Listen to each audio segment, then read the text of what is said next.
All right, I'm back. So everything in this particular episode of Leadership, just as a recap, everything's leading up to what we're about to get into here in a moment, because we're going to talk about mentorship. And that mentorship is the responsibility of what it means to be a mentor. So the first part of this is learning how to lead up. And I went into great detail about the steps and the actions and the things that you would need to have yourself as successful. But we are going through a progression in both of these videos. And this entire leadership series will be a progressionary stage process to learn. So in the very beginning, we're going to get a lot of nomenclature out there. We're going to talk about selflessness, servant leadership. We're going to get into the difference between leading up, the differences of knowledge, mentorship, development, all these particular things to set the stage of what it is that we're discussing. And then clearly give examples of each one to have this connective relatability to the types of things that I am sharing through the experiences of time of working in billion-dollar corporations and what it means to lead a multitude of people. Through that process, to give very clear actions and steps that you could take tomorrow and immediately apply and have clear, actionable steps to create success. There are basic principles that will work no matter what. Structure, organization, building a strong culture, keeping a transparent and open and shared fate, organization or team or mindset, having everyone work to the same goals and purpose. All of this stuff is intuitive.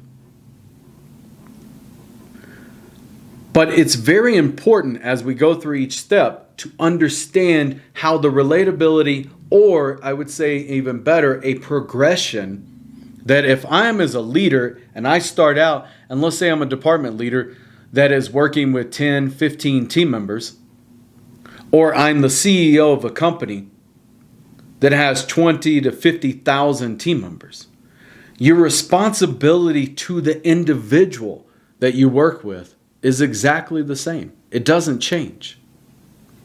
The scope, the responsibility of the role changes.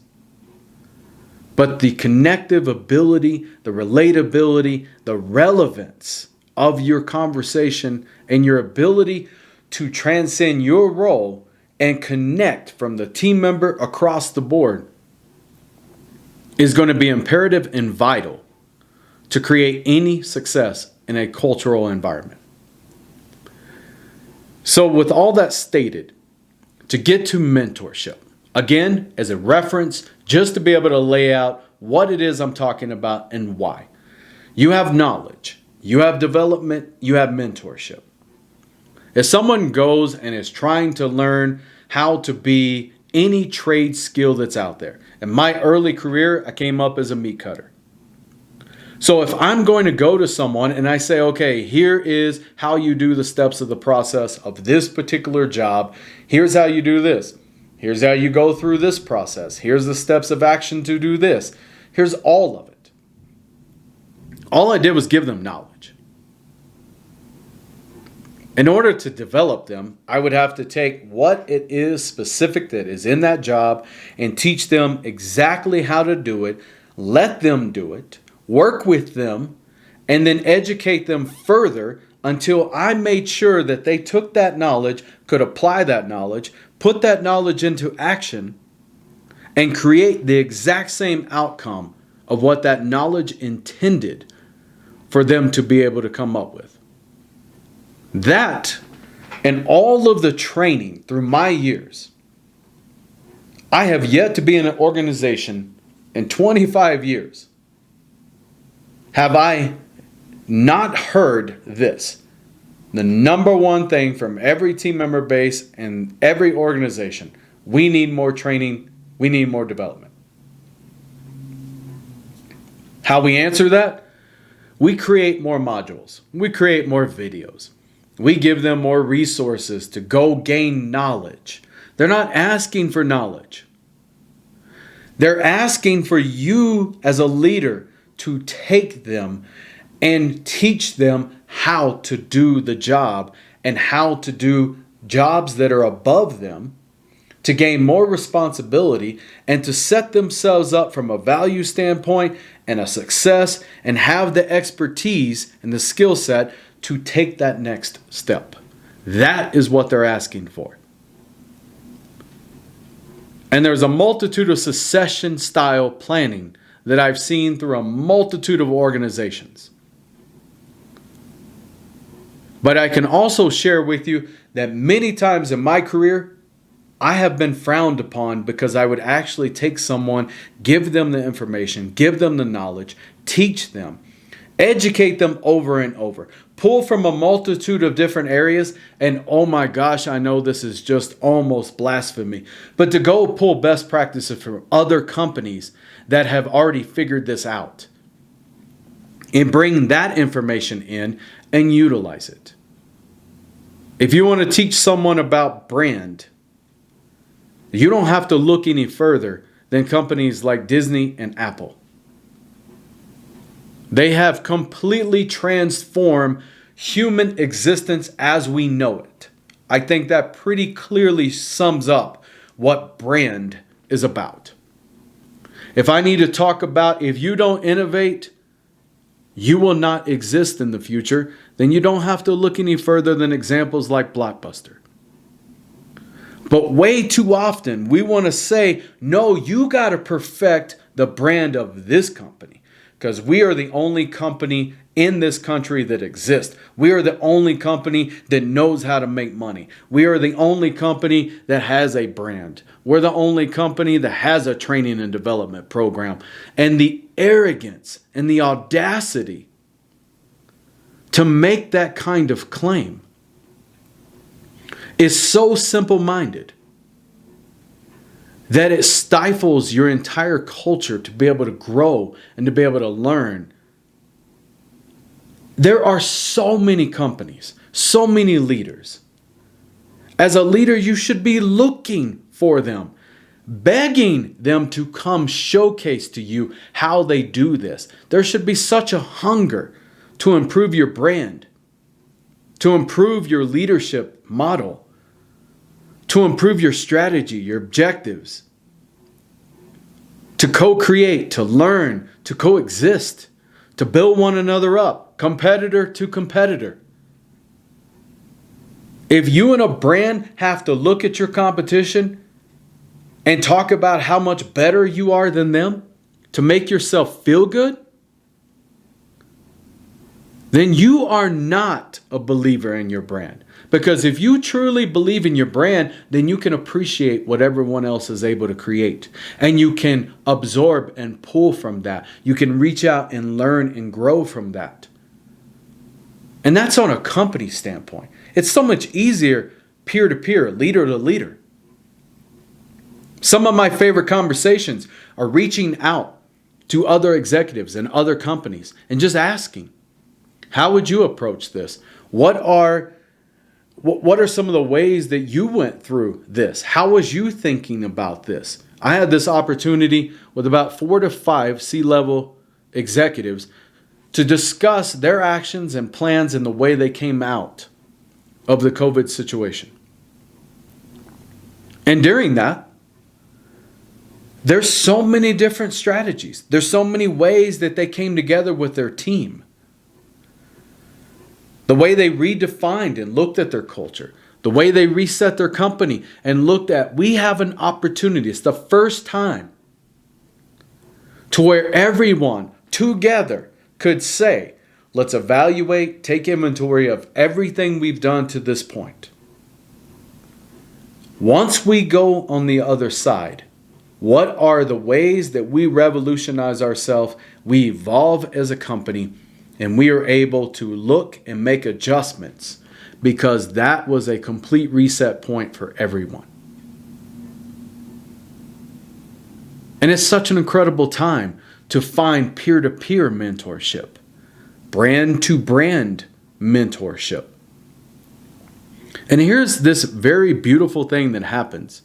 When your team sees you constantly seeking information and guidance and constantly learning,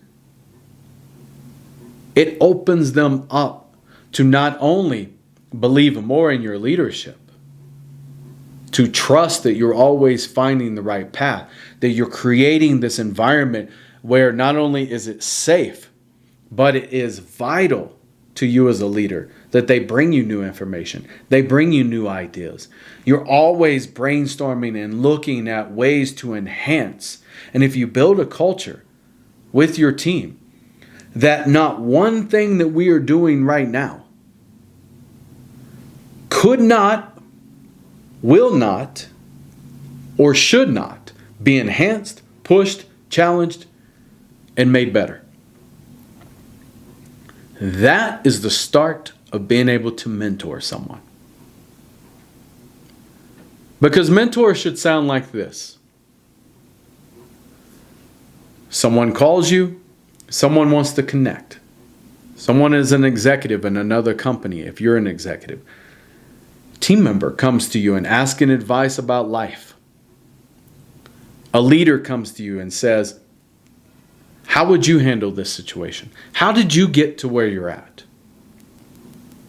Very simply, about 10,000 mistakes, a multitude of bad decisions,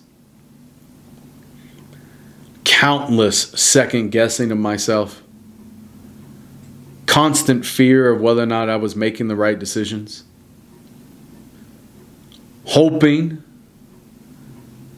sometimes even finding different ways of capacity to try to create these magical things that are going to help you grow your business.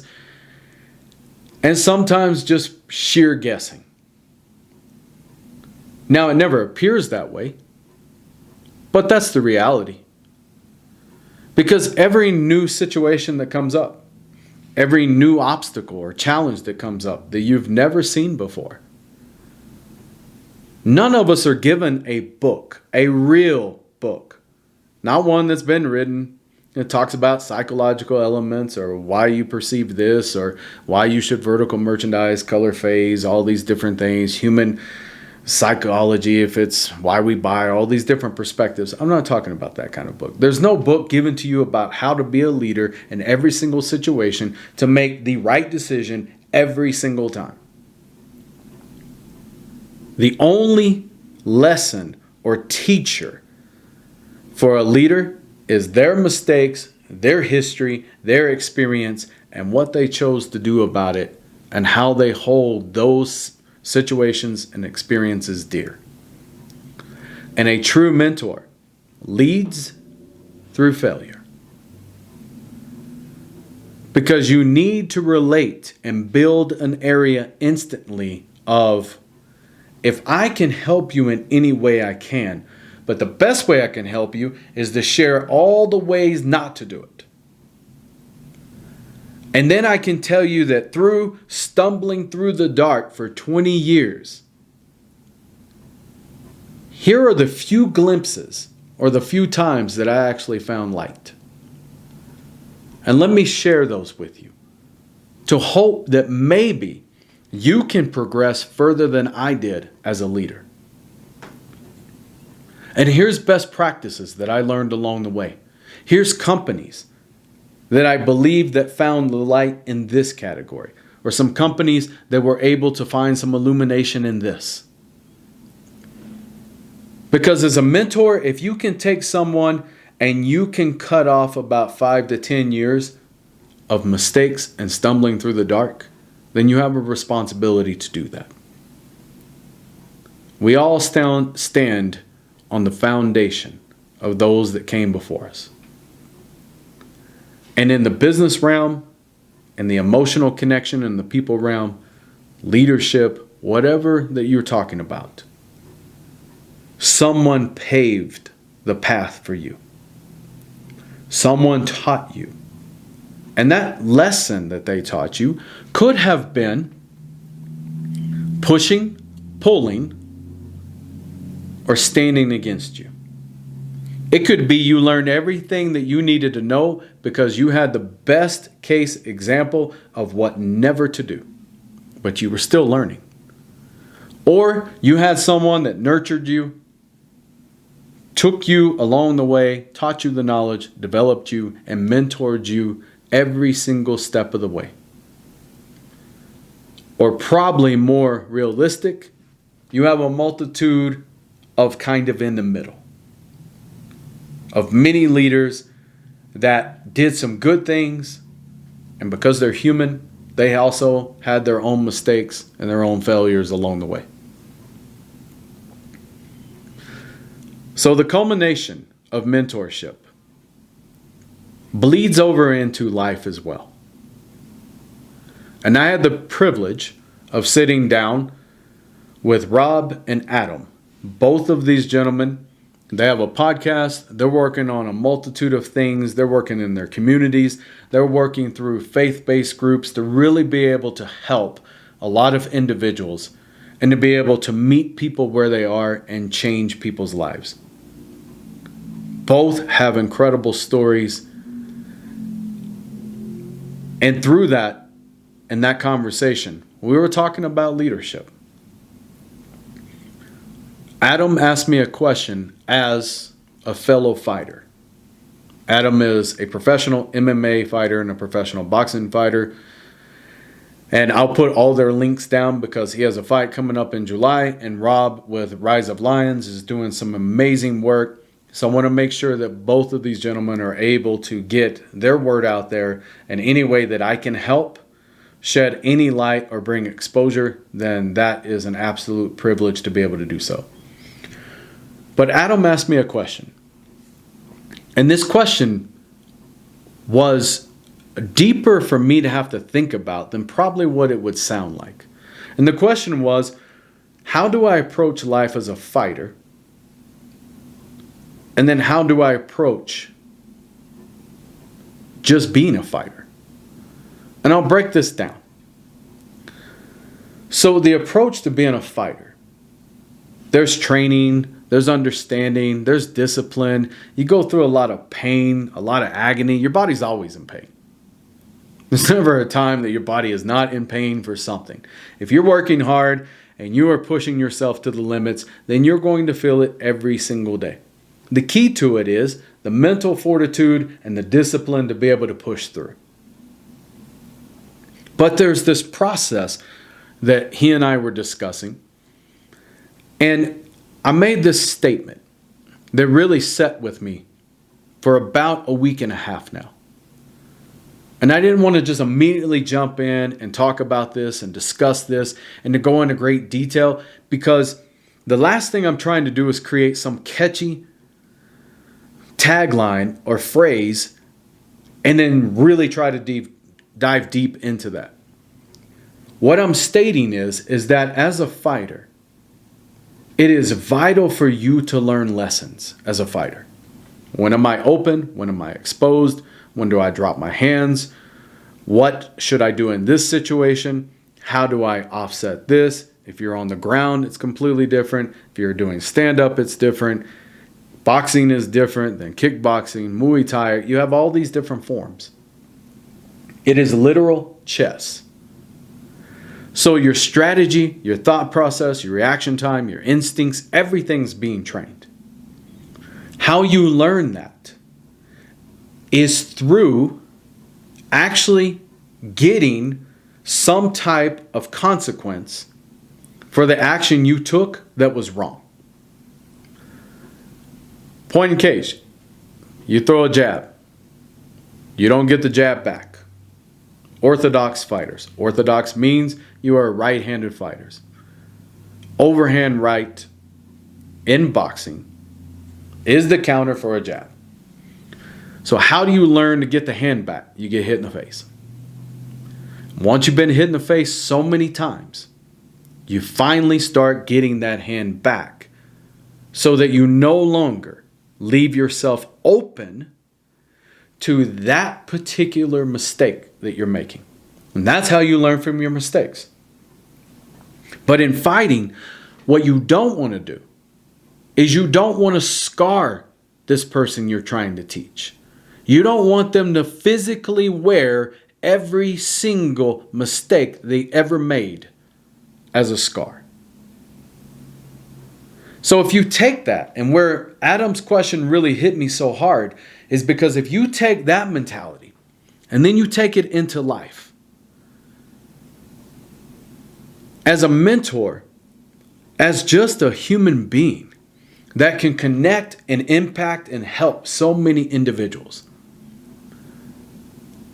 if you can simply transcend past your own petty needs, then you don't find yourself in a situation when someone hurts you or someone does something to you and you want to get back at them and you want to teach them a lesson. So you create emotional scarring. And you want them to remember every single mistake they've ever made in their life in the situation or relationship with you. That emotional scarring is then carried through life. And it's a reminder constantly. That scarring shouldn't happen. We should be able to get to a point through our relationships and our connections to where we can create lessons and we can showcase that there was a mistake that was made, but we do not leave a scar. We do not leave the reminder. What we do is we create progression.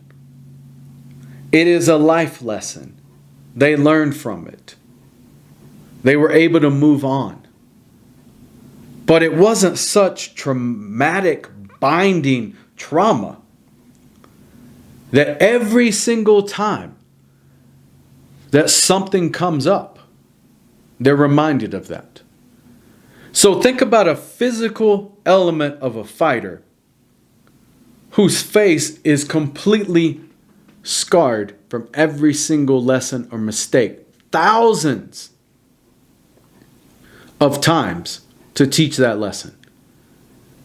I can only share in the thousands of hours of rounds that I have done. I cannot tell you the countless mistakes or lessons that I would be wearing on my face. It would be marred and the visage would be so bad, I wouldn't even have a face.